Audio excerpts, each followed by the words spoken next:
The howling hall reeked of desperation and crushed dreams. Lirale pressed herself against the cold stone wall, trying to become invisible as another Omega was dragged onto the rejection platform. 3 years ago, she'd stood on that same platform, publicly cast aside by her intended mate for being defective, an Omega who couldn't properly scent match with any Alpha in the pack. Now she worked here, cleaning blood and tears from the wooden boards after each rejection ceremony. It was the only work a rejected Omega could find in Shadowmere. "Bring out the rogue," the Beta Enforcer, Mordecai Ironhold, commanded from his position beside the platform. His pale eyes found Lyrale in the crowd, and his lips curved into a possessive smile that made her skin crawl. He'd been pressing his suit for months, insisting that a rejected Omega should be grateful for any attention. Lately, something in his manner had shifted, a coldness behind his eyes that hadn't been there before. The crowd erupted in vicious anticipation as guards dragged a figure from the holding cells. Lirale's breath caught. The prisoner was enormous, even bent and shackled. Dark hair fell over his face, matted with blood, but she could see the powerful lines of his body beneath the torn clothing. Rogues were usually scrawny, half-mad wolves who'd been exiled from their packs. This man looked like he could tear through his chains if he chose to. "Caught stealing from our borders," Mordecai announced, though his voice carried an odd undertone. "No pack marks. No identification. By law, he'll serve as slave labor unless someone claims him." He paused dramatically. "Starting bid is 5 silver. The rogue lifted his head, and Lirale saw his eyes, deep amber, like burnished gold, scanning the crowd with calculating intelligence.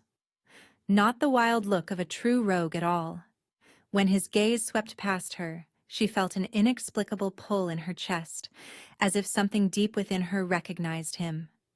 Ancient words carved into the platform's base seemed to pulse. "When 6 becomes 1, the hungry shall wake." She'd never noticed them before. "Look at those scars," someone called out. "Probably rabid. Should put him down before he infects others." A stone flew from the crowd, striking the prisoner's ribs. He didn't flinch, but Lirale saw his jaw tighten. Another stone followed, then another. The crowd's bloodlust was building, feeding on itself. 2 silver. Mordecai dropped the price when no bids came. Surely someone needs a strong back for labor. The rogue's breathing was labored, and Lirale noticed the strange pattern of wounds across his chest. Not random injuries, but deliberate marks that looked almost like symbols. Poison marks. She'd seen similar wounds on wolves who'd encountered the deadly wolfsbane that grew in the ashlands. Without treatment, he'd be dead within days.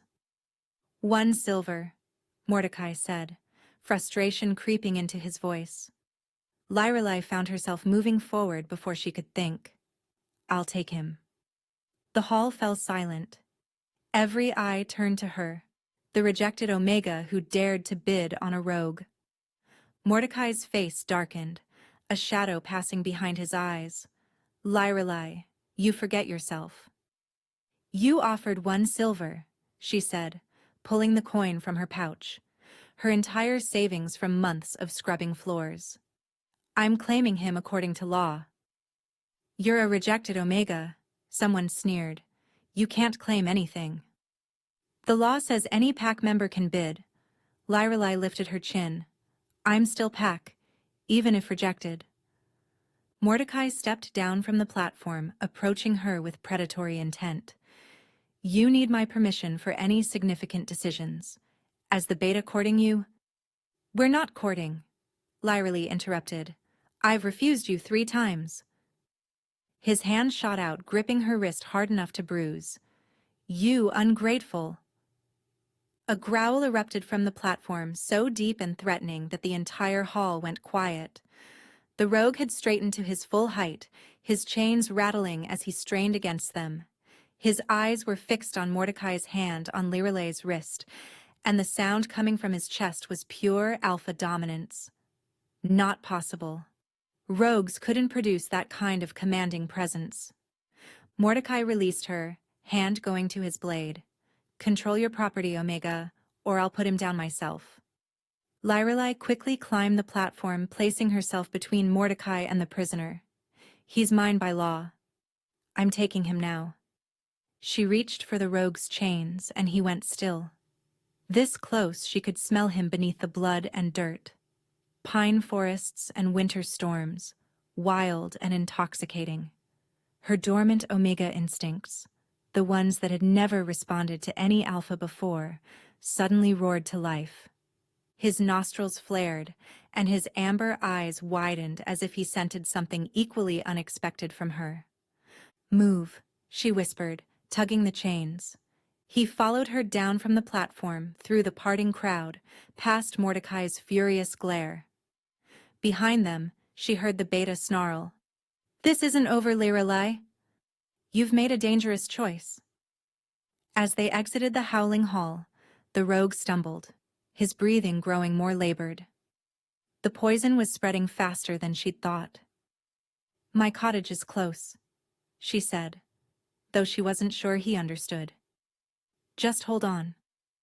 He made a sound that might have been acknowledgement, leaning heavily against her as they walked. His body radiated heat like a fever, and she could feel the strange tension in his muscles, as if he was fighting not just the poison, but something else. They'd barely made it through her door when his legs gave out. But instead of collapsing completely, he caught himself against the wall, his hand suddenly gripping her shoulder. Not roughly, but with desperate intensity. "Safe?" he rasped, the single word heavily accented but understandable. "Yes," she breathed. "You're safe." His eyes searched hers, and for a moment that amber gaze flickered with something else, a flash of deep purple, the color of royal Alpha bloodlines. Then his eyes rolled back, and he crashed to the floor. Lorelei stared at his unconscious form, her mind racing. Purple eyes were legendary, belonging only to the strongest Alpha Kings, but that was unthinkable. The Alpha King ruled from the distant Valdris Peaks. He would never be here, pretending to be a rogue, dying from wolfsbane poisoning. Unless he was hiding from something even more dangerous than death itself. Lorelei had dragged the unconscious rogue, or whoever he truly was, to her hearth, laying him on the threadbare rug that was the nicest thing she owned. By firelight, she could better see the wolfsbane poisoning spreading through his veins like dark spiderwebs beneath his skin. "Zephyra," she called to her younger sister, who'd been hiding in the back room, "bring my herb basket." The 13-year-old emerged cautiously, her silver eyes wide. Born after their parents died in a territorial skirmish, Zephyra was technically Pack, but would never be classified. She was too young, and as the sister of a rejected Omega, her prospects were already dim. "Is he really a rogue?" Zephyra whispered, setting down the basket. "I don't know what he is," Lorelei admitted, crushing bitter root between her palms. She'd learned healing from the old Omega who'd taken her in after her rejection, knowledge passed down through generations of those deemed unworthy by regular Pack hierarchies. The stranger's fever was climbing dangerously high. She managed to get some antidote tea past his lips, but the wolfsbane had progressed too far for simple remedies. "Lyra," Zephyra gasped. "His wounds, they're moving." She was right. The poison marks seemed to pulse with their own rhythm, fighting against his body's attempts to heal. This wasn't ordinary wolfsbane. It had been enhanced somehow, designed to kill wolves specifically. As midnight approached, his breathing became more desperate. Lorelei found herself doing something she'd never done for anyone. She began to sing. It was an old Omega comfort song, meant to soothe distressed pups. Her voice was nothing special, cracked from years of disuse. But as the melody filled the small cottage, the stranger's breathing seemed to ease slightly. His eyes suddenly snapped open, that amber gaze finding hers with startling clarity. He spoke in a language she didn't recognize, not the common tongue, but something older, more formal. The words were urgent, almost pleading. "I don't understand," she said softly. He tried to sit up, his hand reaching toward her face. The movement was so gentle, so at odds with his dangerous appearance, that she didn't pull away. His fingers barely grazed her cheek before his strength failed. But in that brief touch, something extraordinary happened. Warmth flooded through her, not romantic or sexual, but pure energy, like sunlight breaking through storm clouds. Her dormant healing abilities, the ones she'd inherited from her grandmother but could never fully access as a rejected Omega, suddenly blazed to life. Without thinking, she pressed her hands to his chest, over the worst of the poisoning. Golden light erupted from her palms, not the weak glow she could sometimes manage, but brilliant, powerful healing energy. The wolfsbane recoiled from her touch, the dark veins retreating. But as her power met the poison, she felt something else underneath. His own energy, massive and constrained, like an ocean held back by a crumbling dam. This was no rogue. The power she sensed was ancient, refined, the kind that took generations of alpha breeding to achieve. His hand covered hers, and she felt his power deliberately retreat, hiding itself deeper. His eyes met hers with perfect clarity for just a moment, a silent plea for her to keep his secret. Then exhaustion crashed over her. Healing at that level had drained everything she had. The room spun, her vision darkening at the edges. "Lyra!" Zephyra cried out as she collapsed beside the stranger. But instead of unconsciousness, she fell into something else, a shared dream space that sometimes formed between compatible wolves. She stood in a moonlit forest clearing. The stranger was there, but transformed, dressed in royal purple, a crown of silver on his brow. This was his true self, the one his unconscious mind couldn't hide. "You saved me," he said. And here in the dream, language barriers didn't exist. "Why? You don't know me." "Everyone deserves compassion," she replied. He stepped closer, and she could see the burden in his eyes. "I'm not who you think I am." "I know," she said simply. "You're the Alpha King, Theron Ravencrest." His expression crumbled. "How?" "Your power feels like mountains and storms. Only the Valdris bloodline carries that signature." She paused. "Why are you pretending to be a rogue?" "There's a coup," he said urgently. "My own council betrayed me. They're using enhanced wolfsbane to kill any alpha who won't submit to their new order. I was investigating the source when they ambushed me. My beta, Fenris, helped me escape. But we were separated." "So you hid among rogues?" "The last place they'd look for a king." His dream form flickered, growing transparent. "I'm waking up." But Lyrelai. He knew her name. Somehow, he knew it. "You're in danger now. Mordecai isn't just a beta. Something's wrong with him. Darkness clings to him like a second skin. And there's something else. Ancient markings in the old tongue speak of 6 seals. I fear we may have disturbed the first." The dream shattered. Lyrelai gasped awake on her floor, dawnlight streaming through her windows. The stranger, Theron, was unconscious but breathing steadily. The wolfsbane was retreating.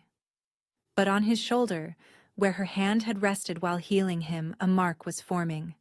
A healing bond, the rarest connection between wolf and healer, only formed when an Omega with healing gift saved an Alpha from certain death.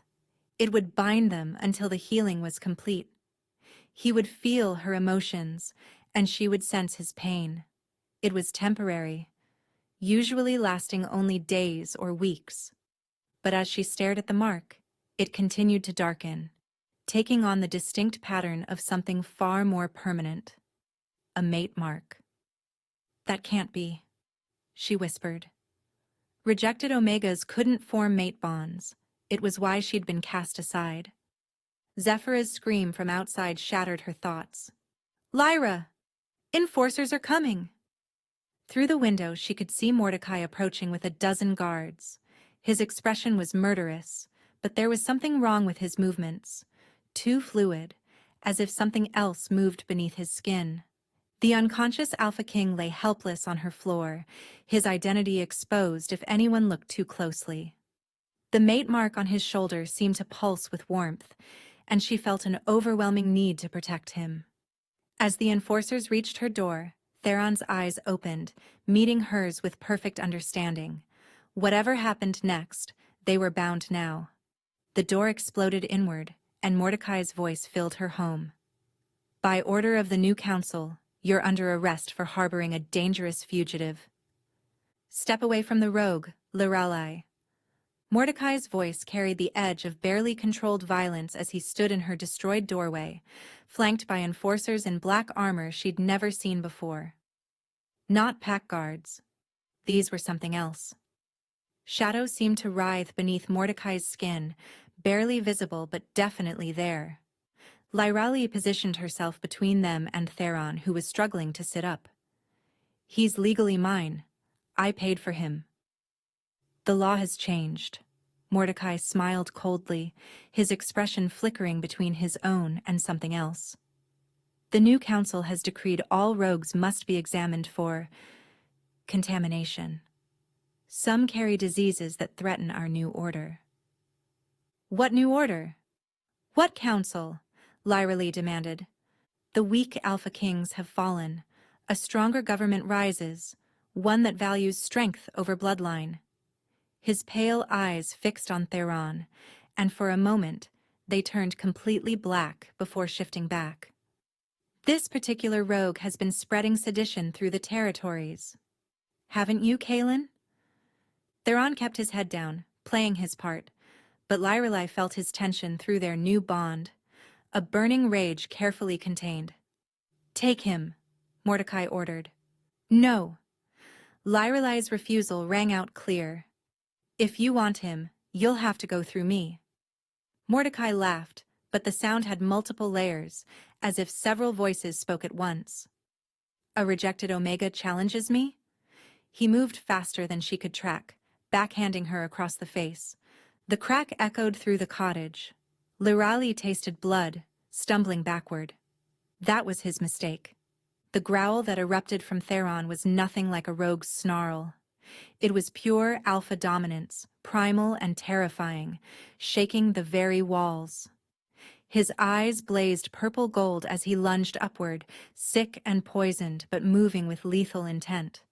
Mordecai barely got his blade up in time, the silver edge catching Theron across the ribs instead of his throat. But even wounded, even weakened, the disguised Alpha King fought like a force of nature. Wolfsbane blades! Mordecai shouted, his voice fracturing into those multiple tones again. Now! The enforcers drew weapons coated in the same poison that had nearly killed Theron before. He faltered, the previous poisoning making him hypersensitive to even the scent of it. Stop! Lyrali threw herself between them, but something extraordinary happened. The moment she moved to protect him, her healing power erupted outward, not in a controlled stream, but as a protective barrier of golden light. The enforcers stumbled backward, their wolfsbane blades actually smoking where the light touched them. Fascinating, Mordecai breathed, and now his voice was definitely not entirely his own. You're rejected. You can't have that kind of power. Get out, Lyrali commanded, feeling strength she'd never known flow through her.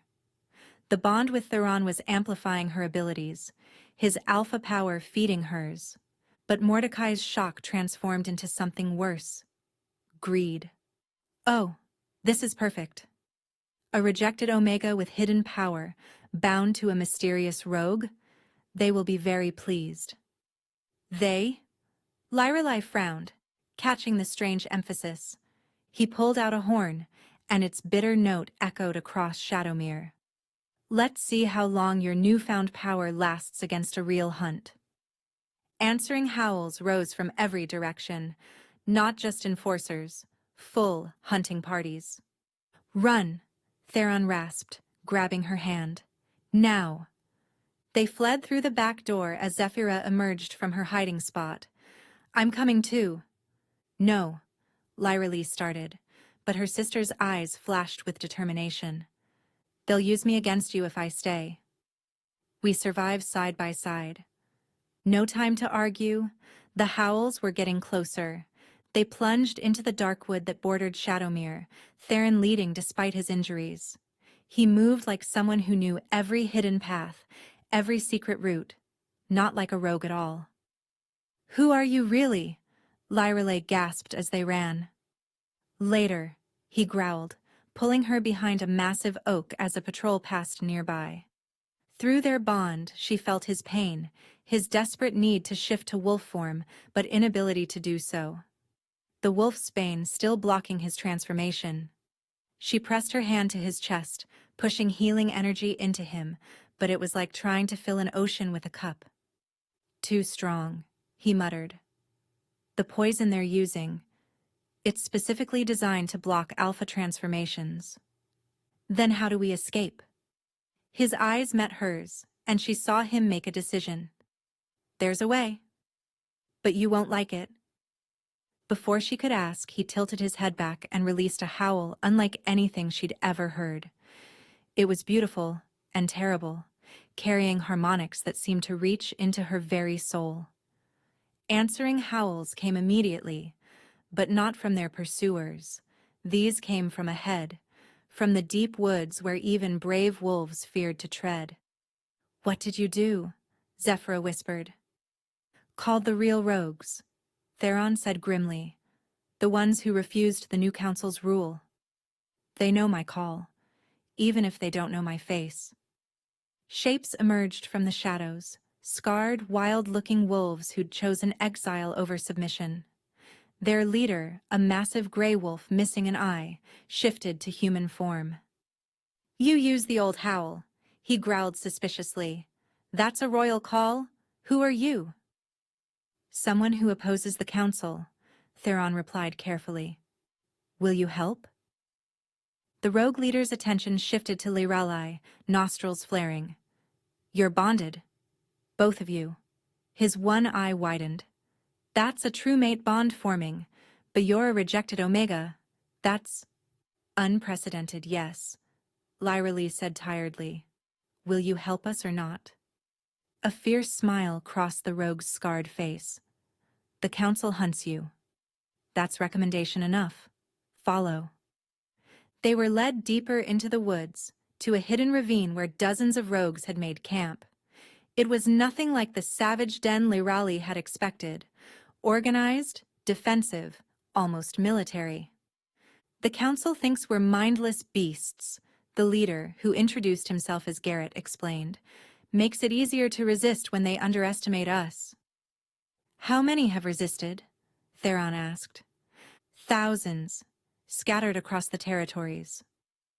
The council's control isn't as complete as they claim, but their wolfsbane weapons give them the advantage. What if I could neutralize the wolfsbane? Lyra Lee asked suddenly. Everyone turned to stare at her. My healing light. It destroyed their poisoned blades. If I could amplify it somehow. Garrett's eye gleamed. Then we'd have a fighting chance. But amplifying Omega healing requires an alpha's power, freely given through a completed bond. Lyralai felt Theron tense beside her. A completed bond meant a claiming bite, irreversible and permanent. For a rejected Omega and the hidden Alpha King, it would change everything. Horns echoed through the forest. The hunt had found their trail.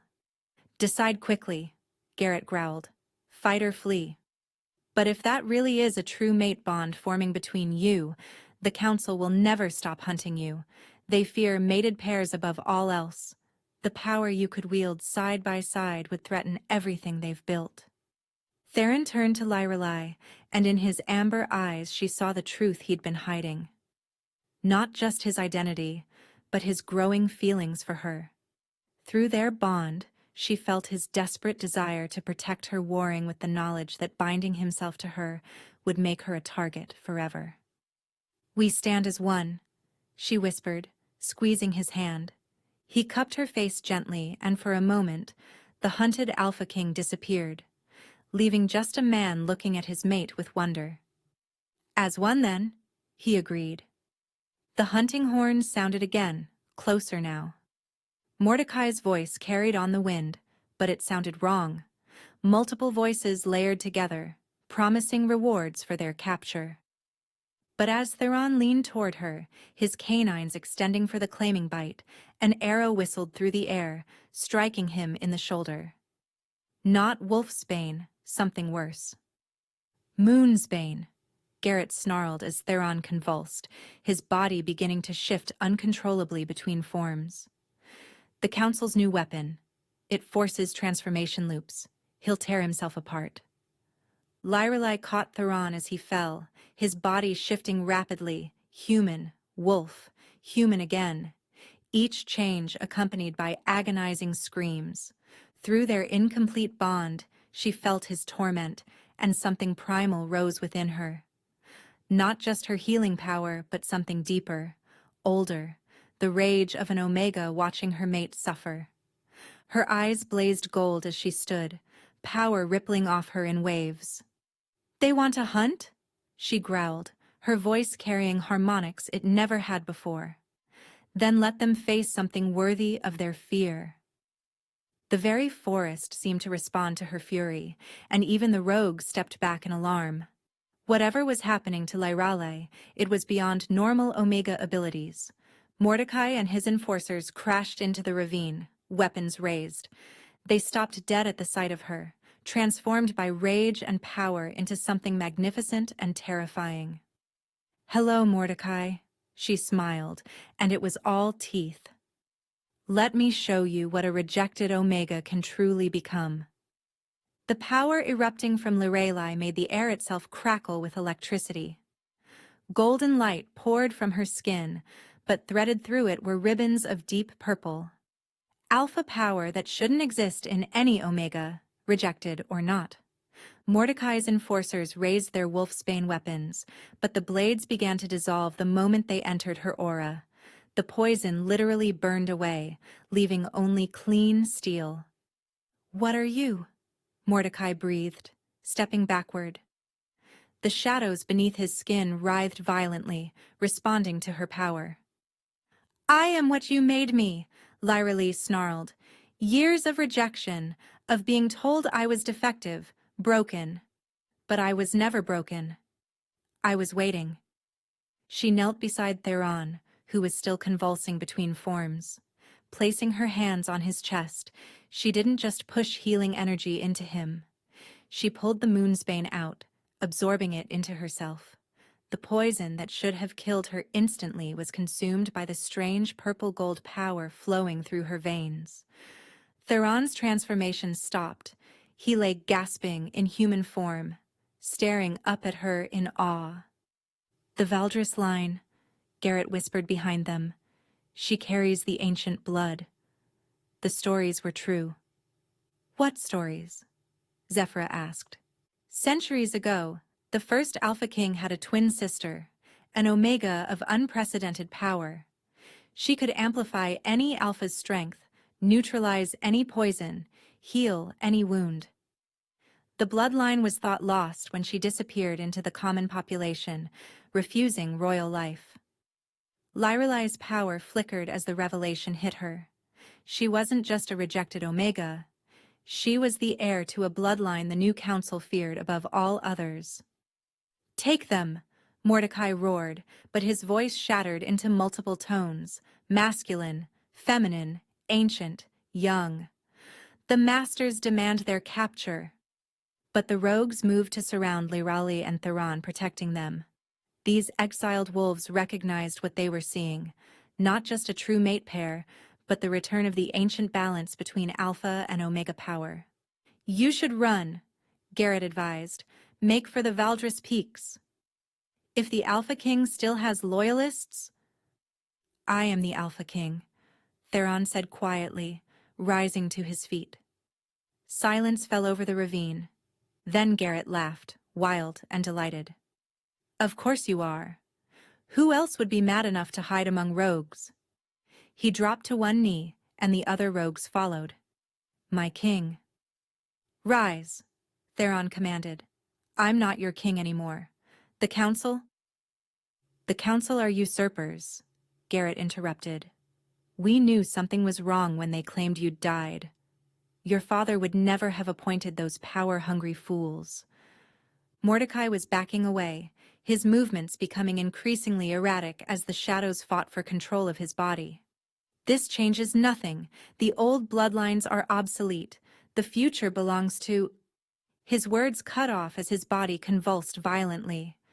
The shadows erupted from his skin, coalescing into a vague humanoid shape that spoke in an ancient tongue. The Shadow Collective, the entity announced, its voice like grinding stone. We are Legion. We have guided your kind for centuries, preparing for this moment. Preparing for what? Theron demanded. The breaking of the seals, of course. 6 barriers between your world and the void. When the rejected rises and the hidden king emerges, the first seal weakens. You've played your parts perfectly. New horns sounded, not from the hunters, but from the north. Through the trees, Lirali could see them coming. Hundreds of wolves in formation, led by figures in crimson armor. The new council itself had come. Excellent, the shadow entity hissed. All the players gather. A woman emerged from the ranks, everything Lirali wasn't. Tall, perfectly formed, an alpha female with pure white fur even in human form. This was Seraphina Coldfang, head of the new council. Hello, Theron, she purred. You led us quite a chase, but it's over now. Sarah. Theron's voice was heavy with betrayal. We trained side by side. How could you? How could I overthrow a weak king who valued mercy over strength? Easily. Her ice-blue eyes fixed on Lirale. And this is the rejected Omega you've chosen? How far the mighty have fallen. She's more than you'll ever be, Theron snarled. Seraphina laughed. She's an anomaly, a genetic throwback that should have been eliminated at birth. She raised her hand, and her guards aimed crossbows loaded with black-tipped arrows. Void's Bane, our newest creation. It doesn't just block transformation or cause pain. It severs the soul from the body. Even your precious healing light can't fix death itself. You would commit such atrocity? Theron was horrified. I would secure our future. Seraphina smiled coldly. Fire! Everything happened at once. Theron threw himself in front of Lirali. Zephyra screamed. The rogues charged. And Lirali felt something inside her snap. Not break, but release. Like chains she hadn't known existed falling away. The arrows stopped mid-flight, suspended in air by ribbons of purple-gold power. The very forest responded to her will, roots erupting from the earth to entangle the council guard, branches becoming spears that turned on their wielders. Enough! Lirali's voice wasn't entirely human anymore. She rose into the air, power lifting her like invisible wings. Her rejected Omega status had been a lie, a seal placed on her power by those who feared what she might become. But the mate bond with Theron, incomplete as it was, had cracked that seal, and her rage had shattered it entirely. I am Lirali of the Lost Line, she declared, ancient knowledge flooding her mind. Heir to Luna's blessing, keeper of the first balance. You have poisoned our people, murdered our kin, and broken the sacred laws. Seraphina's perfect composure finally cracked. Kill her! Kill them all! But her guards were hesitating, ancestral memory recognizing the authority in Lirale's voice. Kneel, Lirale commanded, and half the battalion dropped to their knees involuntarily. Or face the judgment of the moon itself. That's when Fenris arrived, Theron's loyal beta, leading a force of royal guards who'd remained faithful. My king! We've come. The battle erupted in chaos.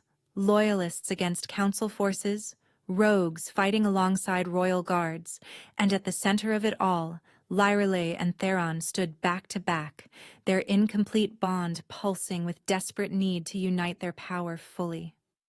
"We need to complete it," Theron said urgently. "Only together can we end this." But Seraphina had one more card to play. She grabbed Zephyra, a blade to the young girl's throat.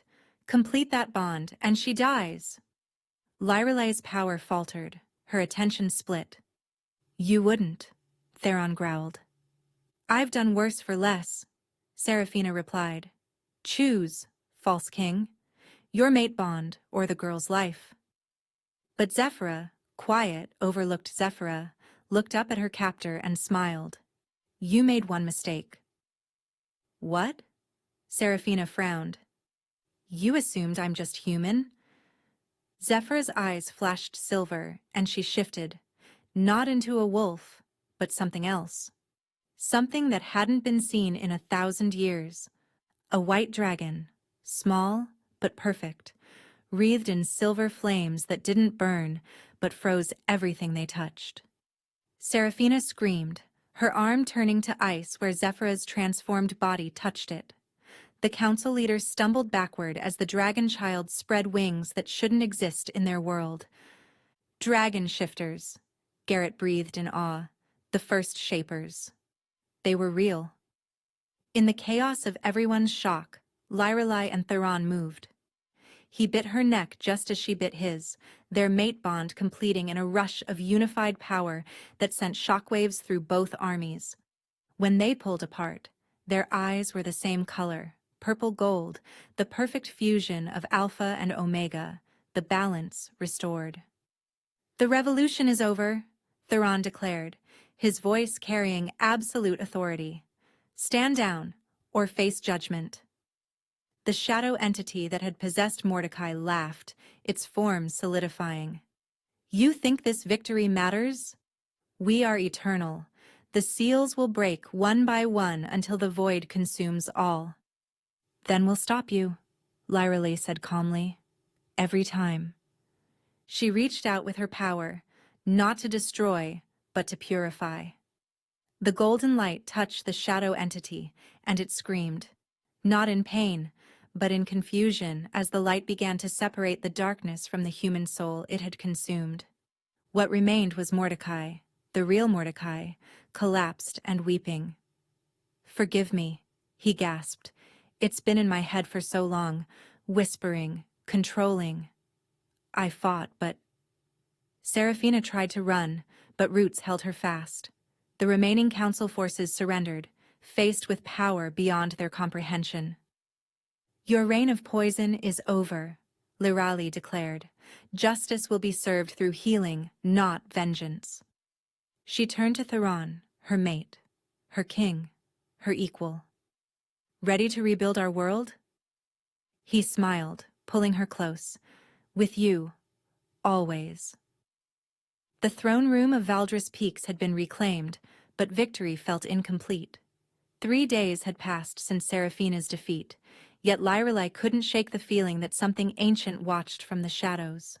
Not the shadow collective they'd faced, but something far older. Theron stood before the ancient seat of power while Lyrelei examined the walls, her fingers tracing symbols that seemed to pulse under her touch. "These aren't just decorations," she murmured. "They're warnings. When 6 seals weaken, the hungry shall wake. First when opposites unite, second when the moon devours the sun." She paused. "We're the opposites. Rejected Omega and hidden king." "My king," Fenris entered, bowing low. "We've found something you need to see." They were led to the castle's lower vaults, where the council had been conducting their experiments. The scene that greeted them was horrific. Cages filled with test subjects, Omegas and rogues who'd been exposed to various poisons. But in the furthest cage sat someone who made Theron freeze. "Hello, son," the man said, rising gracefully despite the chains. He was older, dignified even in captivity, with eyes exactly like Theron's. "Father?" Theron breathed. But you're dead. The council said. The council says many things, former King Aldrich replied. They kept me alive to legitimize their rule, forcing me to sign decrees under duress. The Shadow Collective needed a puppet, and I served their purpose. How long? Lyrelai asked softly. How long have they been infiltrating? Generations, Aldrich said gravely. They're not invaders. They're parasites, feeding on negative emotions, growing stronger with each host. But that's not the real danger. His eyes met Lyrelai's. You've broken the first seal. 4 days until the solar eclipse breaks the second. And when it does, something far worse than shadows will emerge. What could be worse? Theron demanded. The original shapeshifter. The one who gave us the gift. And the curse. A temperature drop made them all shiver.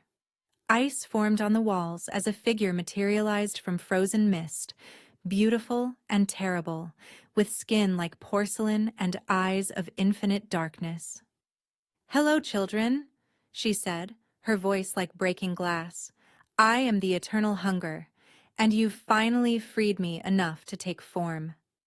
The Shadow Collective, Lyralee began, were my heralds, nothing more. Preparing the way, weakening the seals from within, the hunger circled them slowly. Your ancestors stole something from me, you see, the gift of shape. I was the first to change, the first to transform. But the process broke me, left me trapped between forms, never solid, never complete. So they sealed me away and kept my gift for themselves. You're lying, Theron growled. Am I? The hunger gestured, and the test subjects in the cages began to change, not into wolves, but into twisted amalgamations, creatures caught between forms in perpetual agony. This is what I became. What your ancestors made me. And now, with each seal that breaks, I grow closer to reclaiming what was mine. We'll stop you, Lyralee said firmly. The hunger laughed. With what? Your pretty lights? Your mate bond? Child, I exist in the space between shapes. Every transformation feeds me. The eclipse will shatter the second seal, and there's nothing you can do to stop it. She began to fade, but not before touching Lyralee's chest. A mark appeared, not dark, but void, absence rather than presence. A gift, the hunger whispered. So you can feel what I feel. The endless hunger of being trapped between forms. Let's see how long your sanity lasts. When she vanished, Lyralee gasped, clutching at the mark. She could feel it. The terrible sensation of being neither one thing nor another, constantly shifting, never complete. Get it off, she whispered, panic rising. Get it off. Theron pulled her close, their bond flaring as he tried to share the burden. Through their connection, he felt a fraction of what she was experiencing, and his face went pale. We need the old knowledge, Aldrich said urgently. The First Shaper's archives. If there's a way to stop this, it's there. I know where they are, Zephyra said quietly. Everyone had almost forgotten she was there. Mother told me stories. She said our family came from the mountains where dragons first learned to fly. The Sanctuary of First Shapes. Dragons aren't real, Fenris said automatically. Zephyra's eyes flashed silver. Want to bet? She shifted again, her dragon form slightly larger than before, more defined. Silver flames danced along her scales. By the moon, Aldrich breathed. The dragon lines survived. We need to go, Lyralee said through gritted teeth. The void mark was spreading, sending waves of disconnection through her body. The eclipse is in 4 days, if we don't find answers. We will, Theron said firmly. I promise you, we will.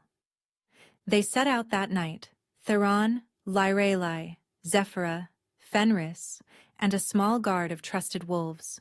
The journey to the sanctuary would take 3 days if they pushed hard. On the second night, Camped in the ruins of an ancient temple, Lyrelai woke to find the void mark had spread to her neck. When she tried to shift to wolf form, nothing happened. The mark was blocking her transformation. "It's stealing my shape," she realized with horror, "making me like her, trapped between forms." Theron held her as she shook, their bond the only thing anchoring her to her humanity. "Fight it," he whispered. "You're stronger than this." "Am I?" Lyrelai asked. "Or am I just postponing the inevitable?" On the third day, they reached the sanctuary. It was carved into the living mountain, covered in symbols that hurt to look at directly. As they entered, the walls began to glow, responding to Zephyra's dragon nature. In the center chamber, they found it, not books or scrolls, but a pool of liquid silver that showed visions of the past. They saw the truth. The eternal hunger had been a woman once, the first to discover shape-shifting through a bargain with something from beyond the void. But the process had gone wrong, trapping her between forms. In desperation, she'd shared the gift with others, hoping they could help her. Instead, they'd sealed her away and kept the power for themselves. "She wasn't evil," Lyrelai whispered. "She was suffering." "That doesn't excuse what she's become," Theron said. "No," Lyrelai agreed. "But it might be the key to stopping her." The pool showed them more: the nature of the seals, the way to strengthen them, or break them entirely. And a third option no one had considered. "We could heal her," Lyrelai said slowly. "Not seal her, not destroy her, but complete her transformation. Give her the solid form she never achieved." "That's insane," Fenris protested. "She's been trapped for millennia. The hunger has consumed everything she was." "Has it?" Lyrelai touched the void mark on her chest. "I can feel her through this. Beneath the hunger, there's still a soul. Broken, yes. Twisted by isolation and pain, but still there." "The eclipse is tomorrow," Theron reminded them. "We need to decide." Lyrelai stood at the pool's edge, her reflection wavering between human and something else. The void mark had spread to half her body now. Soon she'd be just like the hunger, trapped, incomplete, eternal. Unless... "I have a plan," she said. "But none of you are going to like it." The eclipse began at noon the next day. They stood in a circle of ancient stones, the original ritual site where shape-shifting was first discovered. Lyrelai was at the center, the void mark now covering most of her body. She could barely hold human form. The hunger appeared as the sun began to disappear. "Come to watch the second seal break?" How thoughtful. "Come to make you an offer," Lyrelai said. The hunger paused, intrigued.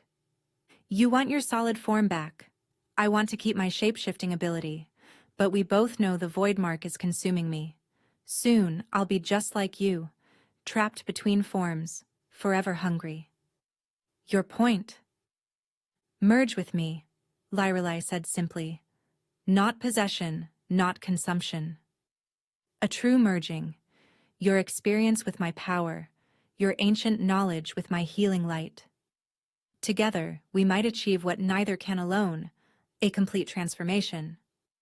"Lyrelai, no." Theron stepped forward, but she held up her hand.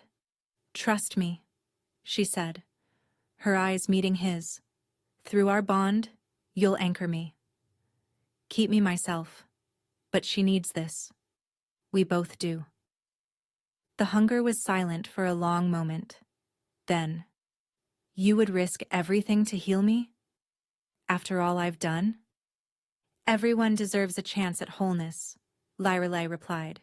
"Even you." The eclipse reached totality. The second seal shattered, and the hunger made her choice. She flowed into Lyrelai, not as an invasion but as an acceptance. Two broken beings trying to become whole. The pain was indescribable. Millennia of hunger, of isolation, of rage and sorrow flooding through Lyrelai's consciousness. But through it all, Theron's bond held her steady. His love, their connection, the promise of pack and family and home. It gave her something the hunger had never had. An anchor. Light exploded from Lirale's form. Not gold or purple or void, but all colors, all possibilities. When it faded, she stood transformed. Her hair was streaked with silver. Her eyes held depths that hadn't been there before. But she was solid, complete, whole. And beside her, formed from the excess energy, stood another woman. Ancient, tired, but solid for the first time in millennia. The former hunger touched her own face in wonder. I can feel. I'm real. You're free, Lyrale corrected. We both are. The remaining seals didn't shatter. They dissolved. No longer needed. The threat they'd guarded against had been transformed into something else. What am I now? The ancient woman asked. Whatever you choose to be, Theron said, stepping forward to take Lirale's hand. That's what shapeshifting truly is. The power to choose who we become. The woman nodded slowly, then looked at Lirale. You saved me. After everything, you saved me. We saved each other, Lyrale corrected. Your knowledge, my power, our combined will to survive. Neither of us could have done it alone. I need a name, the woman said. I've been the hunger for so long I've forgotten who I was before. Aurora, Zephyra suggested, for New Dawn. Aurora smiled, the expression transforming her ancient face. Aurora, yes, I like that. As the eclipse ended and sunlight returned, Lyrale felt the change in the world itself. The rigid boundaries between shapes were softer now. Some wolves discovered they could take additional forms. Some omegas found strength they'd never had. Some alphas learned gentleness. We've changed everything, Fenris said in awe.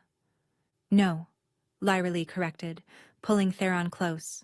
We've just given everyone the same choice we had, to become who they truly are. 1 year later. The Festival of Shapes filled the Valdris courtyard with laughter and wonder. Wolves who could become birds, dragons who could become wolves, and some who'd discovered entirely new forms celebrated together. Lyrale stood on the balcony, watching Zephyra teach young shapeshifters how to control their transformations. The girl had grown into her power beautifully, becoming the bridge between the old ways and the new. No regrets? Theron asked, wrapping his arms around her from behind. She leaned into him, their bond humming with contentment. How could I regret this? Below them, Aurora worked with the healers, teaching them the ancient knowledge she'd preserved through her millennia of existence. The former eternal hunger had become their greatest teacher, her suffering transformed into wisdom. The rejected Omega who bought a rogue for 1 silver. Theron murmured against her hair. Look what you've become. Look what we've become, she corrected, turning in his arms. A king who walked among rogues. A queen who rose from rejection, together. Always together, he agreed, then paused. Though technically, we say that a lot. Lyrale laughed. Then let's say something new. She pulled him down for a kiss. How about forever evolving? Perfect, he whispered against her lips. As the moon rose full and bright over their transformed kingdom, Lirale felt the truth of it. They were no longer bound by the old limitations, the rigid roles that had once defined them. They were free to become whatever they chose, to shift not just in form but in possibility. The rejected had become the crown. The hidden had become the revealed. The hungry had become the satisfied. And their greatest adventure, shepherding a world of infinite shapes and choices, stretched endlessly before them. In the courtyard below, a young Omega who'd been rejected just that morning stood alone, tears on her cheeks. Aurora approached her, offering a gentle hand. Come, The ancient woman said. Let me tell you about transformation. Real transformation. It starts with accepting that broken doesn't mean worthless. The girl took her hand, hope kindling in her eyes. And so the story continued, each ending a new beginning, each shape a new possibility. The moon smiled down on them all, its light a promise. What you are is not who you must remain. Change is not just possible, it's inevitable. Choose your shape wisely, but know you can always choose again.